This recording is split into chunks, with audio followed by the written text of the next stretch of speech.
In this exercise, I'm going to show you how to make an instance of a symbol, and I'll show you how to replace one instance with a totally different instance.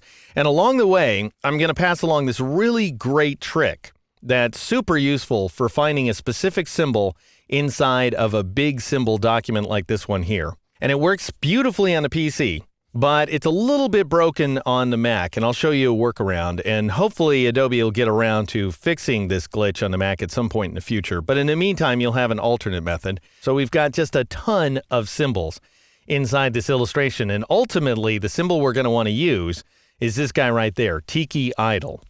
So remember that. But let's say you want to get to Tiki Idol, but you can't for the life of you find it inside this big list here. What do you do?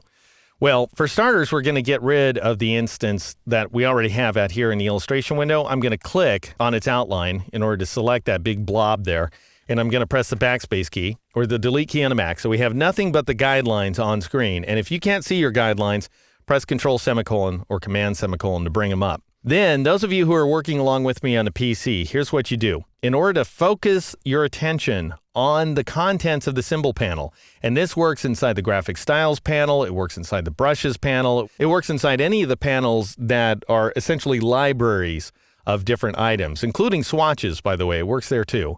You Control-Alt-Click or Command-Option-Click on the Mac anywhere inside that panel. And on both platforms, you'll see a heavy outline around the contents of the panel as if it's now targeted. Unfortunately, this next trick is the part that doesn't work on the Mac. You PC people, type in TIK. Don't do it on the Mac because you'll just fly between a bunch of different tools over here in the toolbox. But on the PC, notice, bang, it goes ahead and selects Tiki Idol. And then you'd create an instance of that symbol by dragging it and dropping it. So drag it from the symbols panel and drop it into the illustration window. It's that simple. Okay, well, let's say that's not working for you, as it won't on the Mac. Here's an alternate technique. And this works on both the Mac and the PC, if you PC people want to follow along. I'm going to get rid of the current instance out there in the illustration window, and I'm going to drag any instance out. It doesn't matter what symbol you start with. I'll grab the green thing with the plus sign in it. I'll just drag it out, drop it into place so that we've got an instance to work with. And then I'll hide the symbols panel just so that we don't have too much confusion on screen here.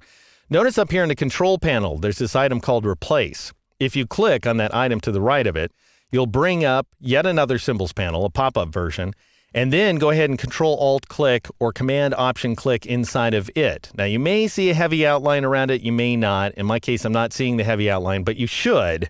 But anyway, it's still active. And then you type in TIK. And that should work on both the Mac and the PC, either one.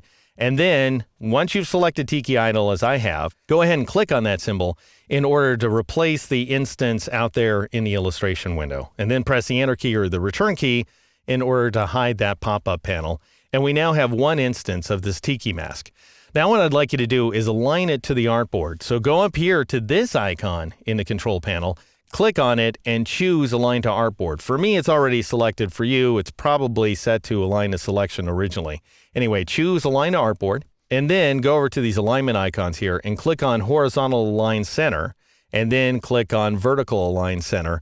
And you'll go ahead and align that instance to the exact center of the artboard. And then I'm going to have you make one more modification. Go up here to the black arrow tool in the toolbox and double click on it to bring up the Move dialog box there, and set the horizontal option to 0 and the vertical value to -200. So that's going to move the Tiki mask up as soon as I press the Tab key.